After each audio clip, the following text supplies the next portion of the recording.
Assalamualaikum warahmatullahi wabarakatuh. Perkenalkan, nama saya Yulia. Saya dari Lokal G Ekonomi Syariah angkatan 2019. Di sini saya ditugaskan untuk mereview sebuah film, yaitu film Muhammad Al-Fatih 1453 untuk memenuhi tugas sejarah peradaban Islam.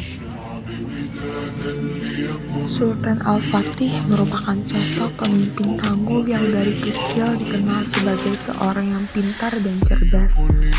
Di usianya yang ke-21 tahun, ia telah menguasai 6 bahasa dan ahli dalam bidang sains, matematika, dan strategi perang. Film Fatih 1453 diawali dengan menggambarkan Madinah pada tahun 627 Hijriah. Saat itu Rasulullah SAW mengeluarkan sebuah hadis yang berbunyi, kota Konstantinopel akan jatuh ke tangan Islam. Pemimpin yang menaklukkannya adalah sebaik-baiknya pemimpin dan pasukan yang berada di bawah komandonya adalah sebaik-baiknya pasukan. Hadis riwayat Ahmad bin Hanbal Al-Musnad. Konstantinopel banyak sekali kejadian aneh. Salah satunya adalah banyaknya komet yang terlihat melintas di daerah Konstantinopel yang merupakan sebuah pertanda bahwa tembok pertahanan kota itu akan runtuh. Setelah Mehmed II dilahirkan, ia diberikan kemuliaan untuk menjadi penakluk di usia 21 tahun. Benar Turki, lahirlah anak dari Sultan Murad II. Beliau memberikan nama Mehmed atau Muhammad Al-Fatih sebagai suatu bentuk penghormatan kepada baginda Muhammad SAW. Di film tersebut digambarkan bahwa Sultan Murad II mengetahui kabar kelahiran anaknya di saat ia sedang membaca Al-Quran Surah Al-Fat. Sultan Mehmed naik tahta pada saat ia berusia 12 tahun. Hal ini dikarenakan Sultan Murad II tak mampu menyelesaikan perang dingin antara para penasehat dan pemberontaknya. Sultan Murad memutuskan untuk menyerahkan tahtanya kepada putranya Mehmed setelah kematian putranya Aladin yang tak disangka-sangka. Namun, Perdana Menteri Halil Pasha membuat Sultan Murad II kembali berkuasa sebab adanya kemungkinan ancaman dari tentara salib lainnya. Dan pada saat itu pula lah Mehmed dikirim ke Sancagi. Pada saat Sultan Murad II meninggal dunia, Sultan Mehmed dipanggil kembali untuk menaiki tahta. Sesampainya beliau langsung ke tempat pemakaman ayahnya. Ia mencurahkan segala isi hatinya dan kecintaannya terhadap sang ayah. Sultan Mehmed pun bersumpah dan berjanji di depan makam ayahnya bahwa beliau akan menaklukkan kota Konstantinopel. Berita wafatnya Sultan Murad II sampai kepada Raja Paus dan kerajaan Kristen lainnya. Berita wafatnya Sultan Murad II juga sampai ke telinga Kaisar Konstantinopel. Mereka dengan sukaria mendengar hal tersebut. Tetapi salah satu penasehat Kaisar, yaitu Adipati Notaras, malah merasa takut karena Sultan Mehmed mempelajari ilmu ketentaraan, ilmu teknik, sains, matematika, dan bahasa Konstantinopel hanya untuk menaklukkan kota tersebut. Pada masa awal pemerintahan Sultan, banyak sekali penduduk yang meragukan kepemimpinan beliau karena sebelumnya beliau pernah digulingkan dari kekuasaannya.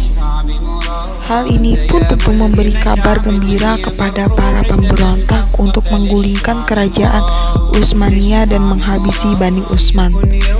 Saat Sultan Mehmed II sedang mengadakan rapat dengan penasehatnya, datanglah utusan dari Kaisar Konstantinopel mengirim surat perdamaian dan menunjukkan Pangeran Orhan sebagai calon raja. Beliau berjanji akan membalas surat tersebut dan menerima perjanjian damai dari Kaisar Konstantinopel. Ia juga menyuruh untuk mengirimkan perjanjian damai kepada Raja Roman Hungaria Polandia dan Raja Serbia serta Paus. Namun hal ini tidak disetujui oleh Zaganos Pasha. Akan tetapi Sultan Mehmed menjelaskan itu adalah sebagai strategi atau langkah awal untuk menaklukkan kota Konstantinopel. Di suatu malam, Sultan Mehmed bertemu dengan Utsman, yaitu nenek moyangnya. Dalam mimpi tersebut, Utsman berpesan bahwa Sultan Mehmedlah yang akan membuat kekaisaran Turki menjadi lebih besar, serta beliaulah pemimpin yang telah diramalkan Rasulullah untuk menaklukkan kota Konstantinopel. Setelah mendapat mimpi itu, Sultan langsung mengutarakan rencananya kepada para penasehatnya untuk membuat 100 kapal dalam setahun dan 3 meriam raksasa. Beliau juga meminta Halia Pasha untuk melaporkan status persenjataan dan amunisi dari Yanisari. Mendengar hal tersebut, Halia Pasha menyatakan keberatan. Menurutnya, rencana tersebut hanya akan membuat kekuasaan semakin menyusut. Namun sanggahan tersebut ditolak mentah-mentah oleh Sultan Mehmed, karena menurut beliau hidup untuk mencatatkan sejarah, bukan untuk menjadi seorang pengecut. Pada saat itu diceritakan seorang wanita bernama Era. Ia menolak lamaran dari Giustiniani di tempat itu. Ia pun kembali ke tempat ayah angkatnya Urban. Dalam perjalanan pulang, Era pertama kalinya bertemu dengan Hasan. Sesampainya di rumah, ia pun menyampaikan kepada ayahnya bahwa Adipati Nataras menolak rancangan katrolnya.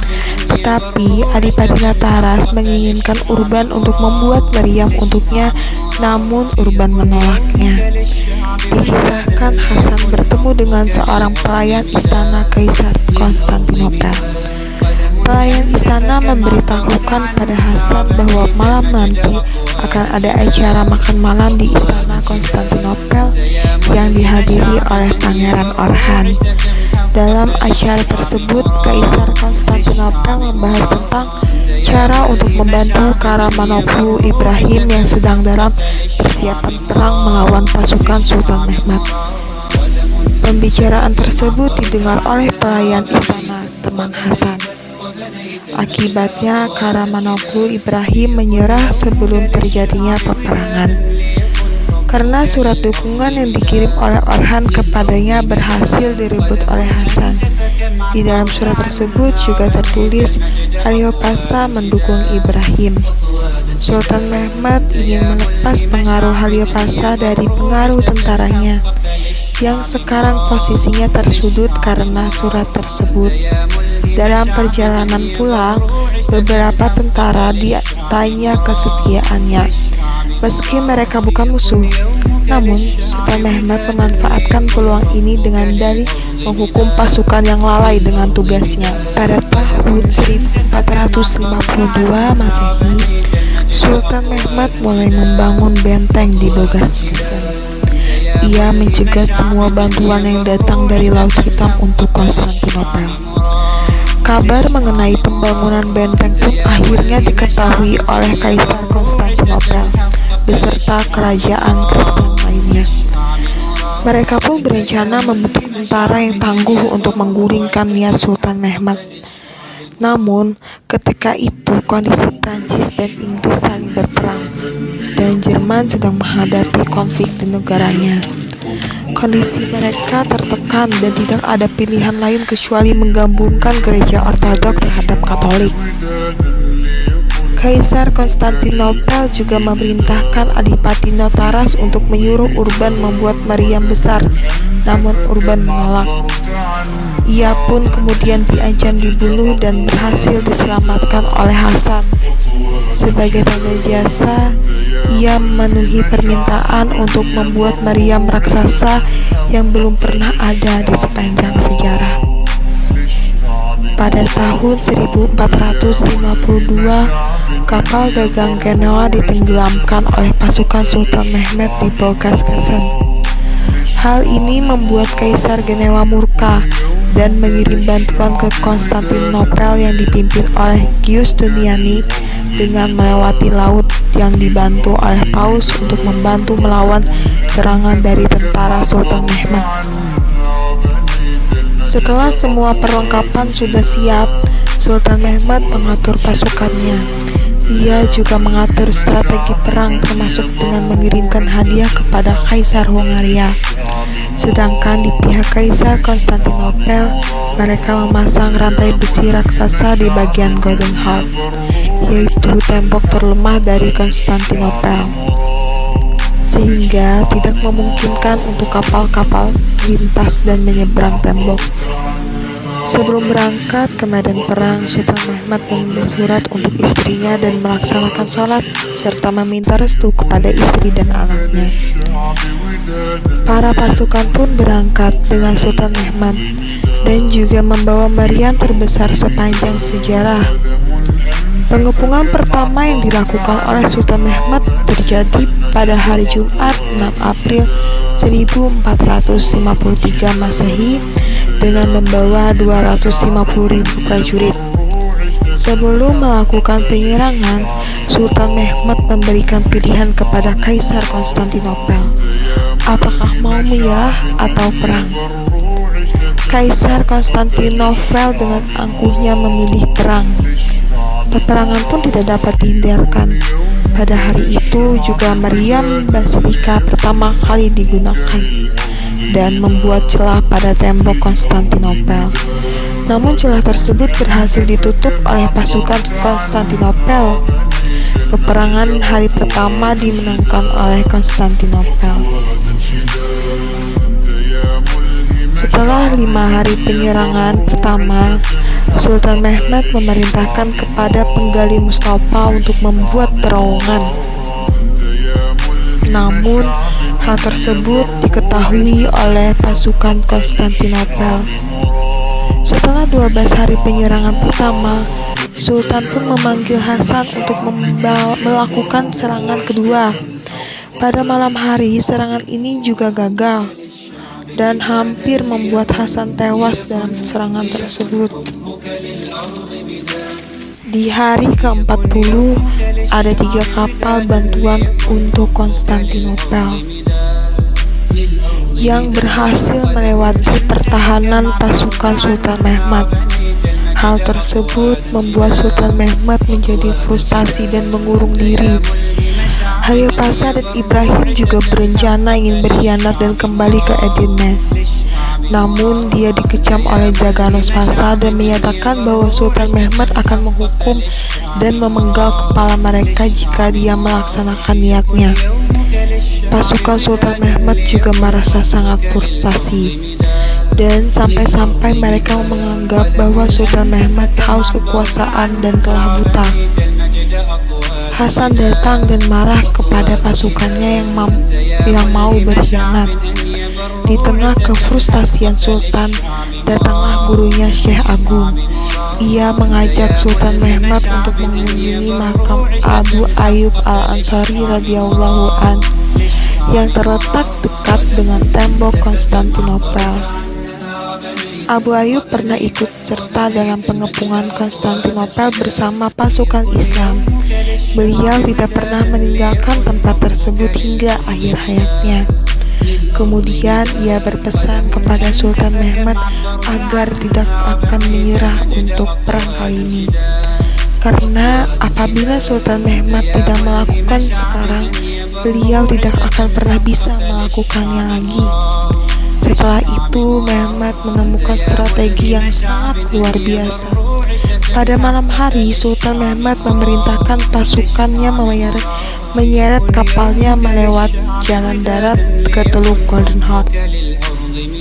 Dan strategi tersebut tidak pernah ketahuan oleh Konstantinopel, sehingga membuat pasukan Konstantinopel panik.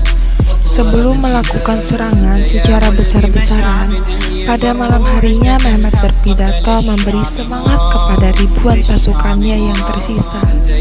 Salah satu kata-katanya dalam pidato tersebut adalah, "Kemuliaan hanya bisa dicapai dengan keyakinan." Malam pun berlalu.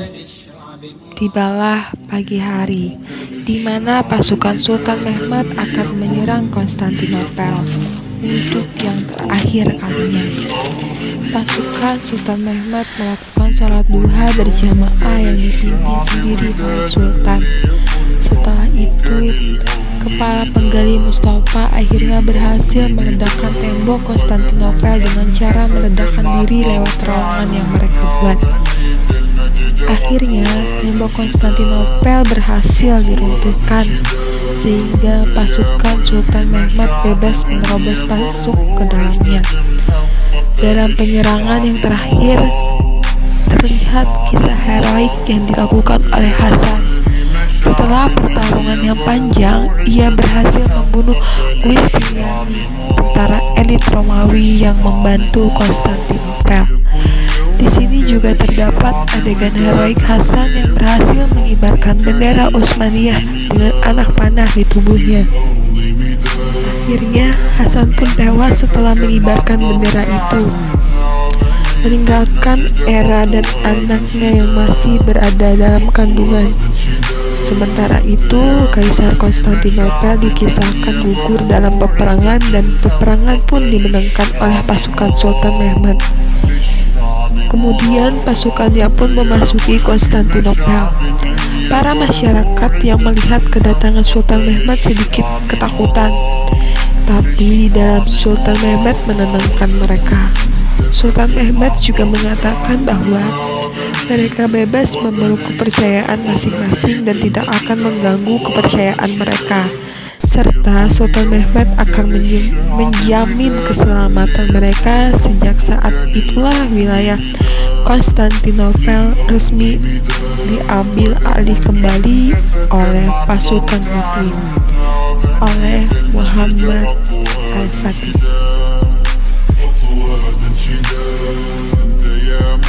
Sekian review dari saya. Wassalamualaikum warahmatullahi wabarakatuh.